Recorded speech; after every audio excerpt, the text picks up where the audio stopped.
Welcome back to another episode of This Week in Medicine. I'm your host, Dr. Hassan. I'm a board certified trauma anesthesiologist. You probably know that already, but if you can, I try to do this in my spare time.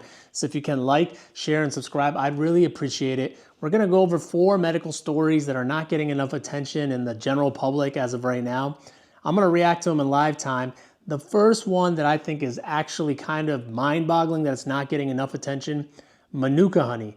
Yes, Manuka honey, it's a form of New Zealand-based Manuka flower honey that contains a special compound called MgO, which converts to DHA. Let's watch the video and then I'll tell you my thoughts on the back end. Absolutely fascinating news coming out of UCLA. Researchers just published a study where they found that Manuka honey decreases the growth of ER-positive breast cancer by 84%. Yes, you heard that correct. Manuka honey, naturally grown, natural supplement, actually showed in lab tests inside of mice to decrease the growth of ER-positive breast cancer cells by 84%. The other interesting fact that they found was that increased higher concentrations of Manuka honey actually further decreased the spread and growth of cancer cells. Now you have to remember this is just in mice. It hasn't been proven in humans. It might be years away if it ever gets proven in humans, because we all know there's no big pharma money actually funding natural supplement studies to show whether or not they're beneficial in humans. I myself personally am a big believer in honey for personal reasons, but I think it has a lot of medicinal benefits, and this is just to show that it is possible that actual natural supplements might have some role in cancer treatment. Interestingly enough, researchers found that if you combine Manuka honey with tamoxifen, it actually increases the results of cancer killing inside of mice. It isn't inside of humans, but it is actually very inspiring that we could find something that's a little less toxic than chemotherapy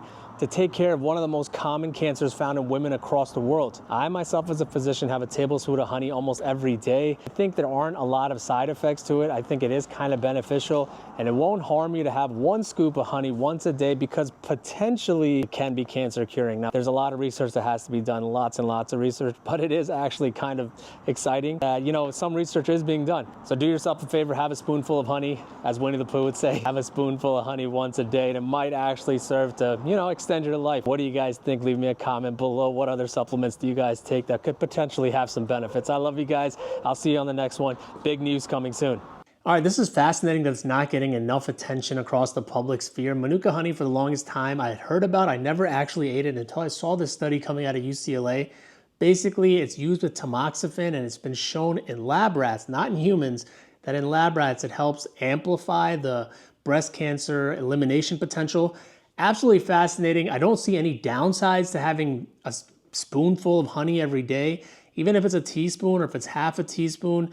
I've delved more into the research. It's been used for years as an antibacterial, actually a very potent antibacterial, which is fascinating. And the thought in my head is that if it can have antibacterial properties and it's kind of natural, it probably has some crossover into other parts of your body that aren't supposed to be there. Now, obviously, this isn't a silver bullet, as they say. It's not going to cure cancer. But I think that, there won't be much research into it. There's no money behind it. But adding it to your diet can be very beneficial, I think, in my opinion. It can't really hurt unless you have diabetes or any other sugar, issues. Or obviously, if you're allergic or if you're under the age of 1 or 2 years old. But I think it's a fantastic kind of natural supplement that you can take that theoretically makes a lot of sense and has very little downside as opposed to other, St. John's wort or those kind of things. So I myself have started buying Manuka honey. I get it from Amazon or Costco. I can link it to you guys in the description below, the one that I get. I'm brand new to it. I've been eating regular honey for the longest time, but because of personal, beliefs of the antibacterial properties.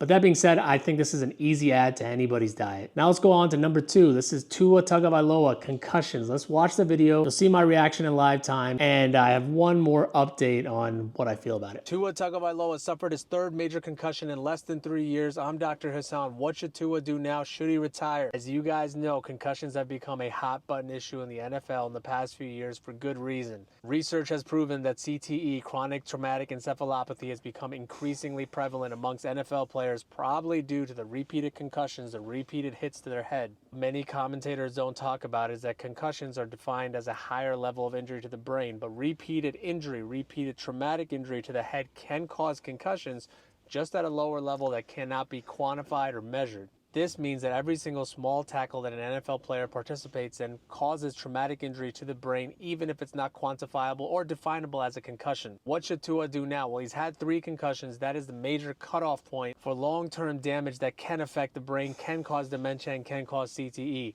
In my opinion, as a physician, I think he should absolutely retire for a couple reasons. One, he just signed a major contract, got a lot of guaranteed money. I don't know the specifics of his contract, but I imagine his agent put into the contract that even if he suffers a concussion and he's deemed not able to play anymore because of health reasons, his guaranteed money should be paid out. This means Tua secured at least $80 million over his playing career. At this point, it's not worth risking the next 60, 70 years of your life suffering from dementia, not being able to go to the bathroom or not being able to live by yourself to play a few more years and take a shot at an NFL title. I'm a huge fan of the NFL, but I will say that in these type of situations, you have to prioritize your health. If you look at the examples of Teddy Bridgewater or Alex Smith, those individuals did retire early for other medical reasons, but they did value the quality of life, which I should emphasize is very important. I think it's an open and closed shut case. Doesn't matter how competitive you are, do not risk your future health. I love you guys. I'll see you on the next one. Praying for Tua. Get better soon. You know, I'm a huge fan of football. I've been a huge fan for 10 years, or probably 20 years at this point, because I'm, over 35.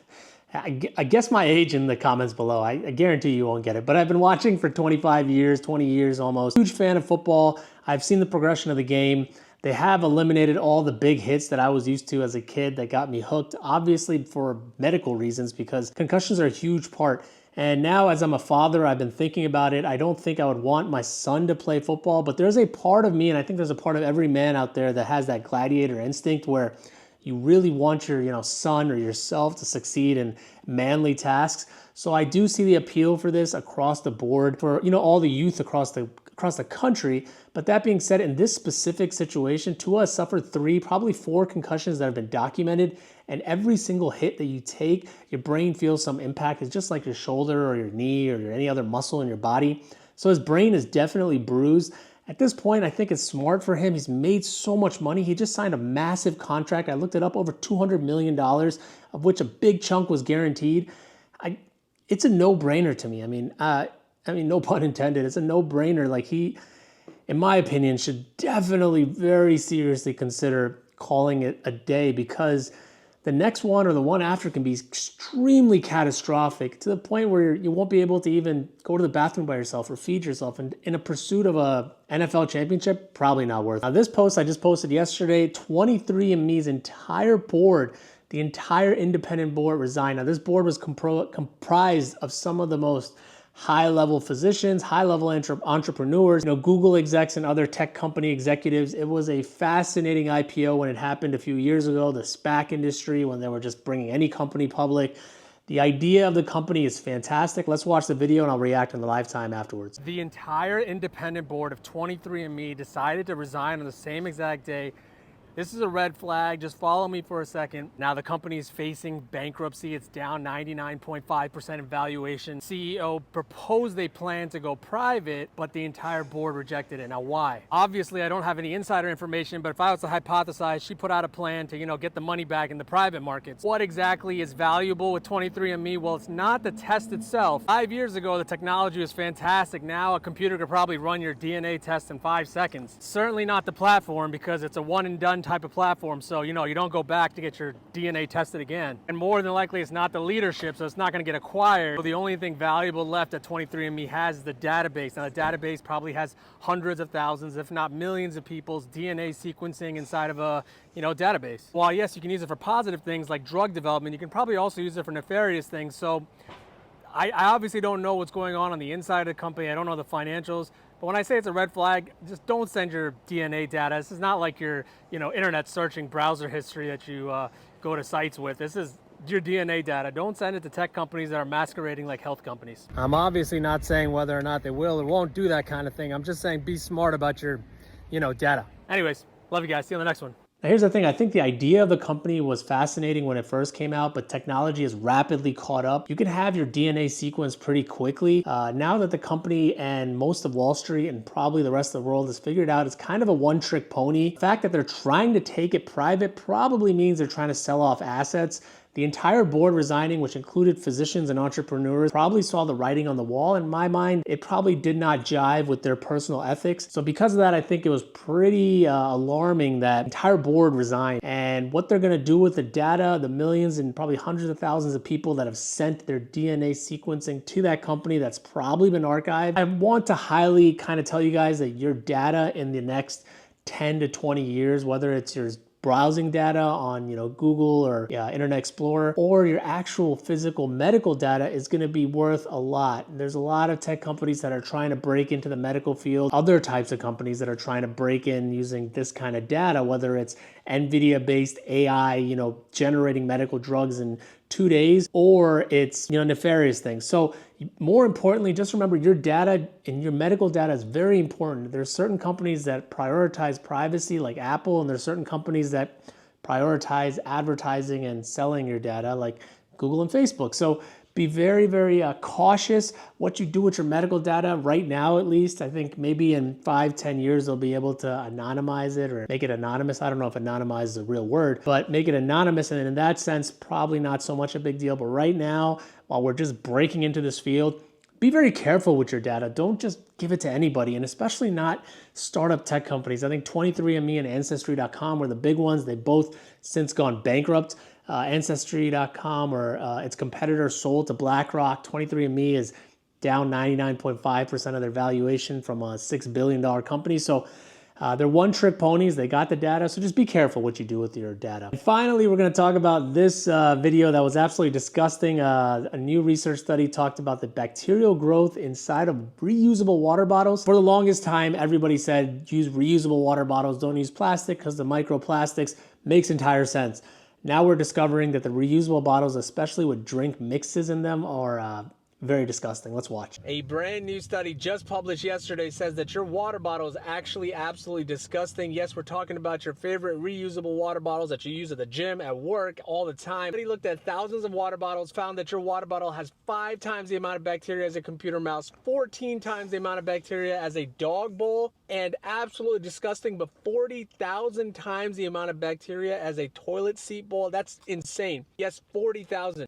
I read that 4 times, 40,000. The reason why they found that it was absolutely disgusting has to do with the drink mixes that you put in the morning and you drink throughout the day, or you drink at the gym, and not adequately sanitizing it. The recommendation for steel or metal water bottles is to sanitize them every single day, whether it's in a washing machine or in hot water, for about 30 seconds to kill off the bacterial growth. Now, the area with the straw that goes back and forth like this is the high prime location for where bacteria kind of grows and, festers. More important thing you need to remember is that any sort of drink mix, any sort of sugary drink, any sort of, daily drink that you put in there can be a nidus for infection. This is absolutely fascinating. I think that, sterilizing your water bottles every single day after you use them is a very hard ask for the average person. Even me as a physician, putting it in a dishwasher every single day is, a hard ask. So the only advice that I can give is if you're going to use metal or steel water bottles, do your best to just use water in it. That's less bacterial growth optimizing. That's a terrible way to say it, but there's less chance that bacteria are going to grow in a water bottle that has no sugar in it, or no greens in it, or no any sort of amino acid mixture or protein drinks. So do your best, I suppose, but the reusable water bottles are absolutely disgusting. I use a metal water bottle, but I only put water in it. I don't put anything else. I don't mix any pre-workout, post-workout, intra-workout, during the day type of things. Just water in it for me. Thank you guys for tuning in. Thank you for making it to the end of the video. If you guys can, do me a favor, leave me a comment on how I can make this better. This is my first attempt at this, and I think it's a kind of a cool way to kind of catch everybody up on medical stories that aren't really trending in the news section because, there's no paid advertisements behind it. For all of you who made it to the end, I'm Dr. Hassan. I'm an anesthesiologist. I do this in real time. I'm going to try to do it more in the near future. We got a big announcement coming up here soon this week, and I'll have a little bit more time to do things that will be a little bit more impactful for the greater good. So I love you guys. Thanks for tuning in. I'll see you guys on the next one. I don't know how to end it. I got to come up with an outro. Somebody make me an outro. Love you guys. See you on the next one.